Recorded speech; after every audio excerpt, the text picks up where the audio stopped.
Now, the country's examination quality assurer is calling on assessment bodies to take the necessary measures to ensure that the upcoming final matric exams, are not impacted by load shedding. Umalusi has also sent a stern warning to pupils and teachers who may want to cheat during these exams.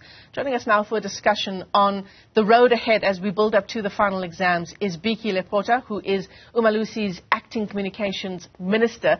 Biki, it's great to talk to you. Thanks very much indeed for your time this morning. We know that some of these concerns have been raised in the past. We saw issues around exam papers being leaked in 2020. Load shedding now is a big concern as well. Are we ready for these final exams? Yes, good morning to you and to the viewers of Newzroom Afrika. Yes, indeed, we are ready based on the audit that Umalusi has conducted over the past few weeks and the findings thereof.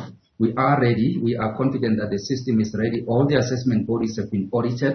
We have applied the framework that Umalusi uses to gauge the readiness of the assessment bodies to conduct and manage the examinations. On the basis of the findings, we can safely say we are ready.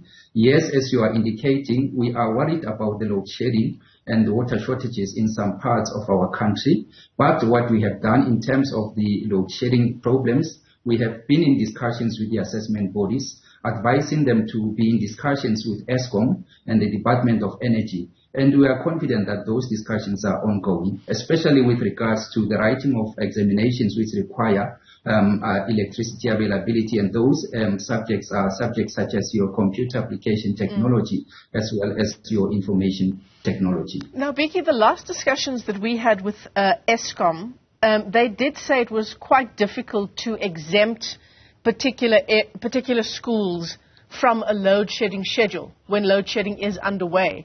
I mean, what happens if indeed a school is experiencing load shedding on a day, for example, where there's a computer studies exam to be done?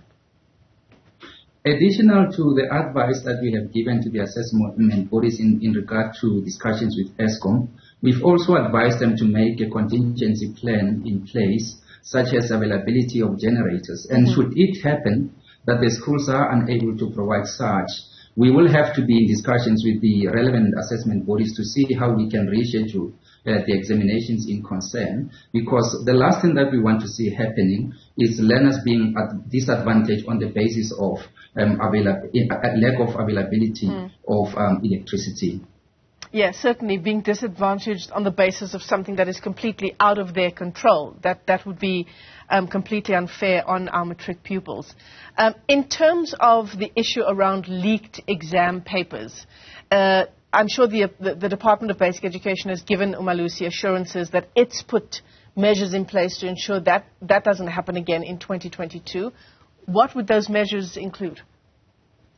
Well, in terms of the discussions, yes, we have been given those guarantees that the department will do all that is possible to ensure that the leakages do not happen.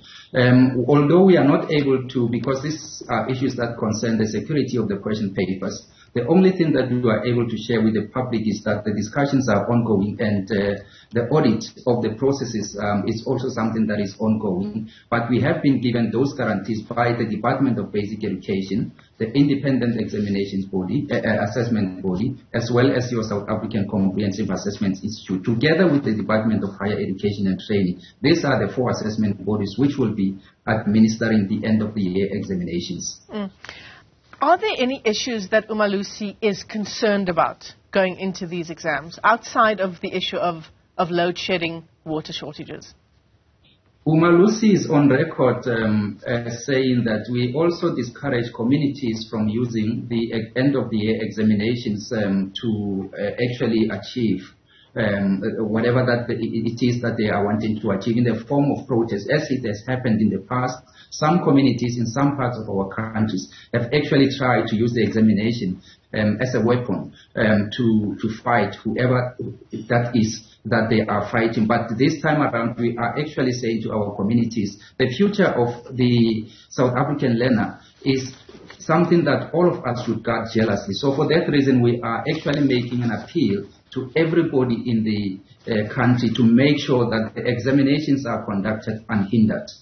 Yeah, absolutely. I'm just taking a look at some of the information that you've also provided us in preparation for this interview, Diki. The examinations are to be written in 85 exam centers. That's quite a big jump from 2021, isn't it? Last year we saw 72 exam centers. Correct. In fact, the 85 is the number that relates to the Independent Examinations Board. If you look at these figures for the Department of Basic Education, they are somewhere just under 7,000. Right. And sorry to correct myself. The 85 relates to Sakai, and then for the Independent Examinations Board, we're talking about something like 238. So yes, we are seeing a growth in terms of the examination centers. And that is as a result of various reasons. For example, the IAB has informed Umalusi that they have actually acquired 15 new schools. So their number includes the 15 new schools which have been acquired recently as examination centers. I suppose it just makes the job of ensuring the quality of these exams that much bigger.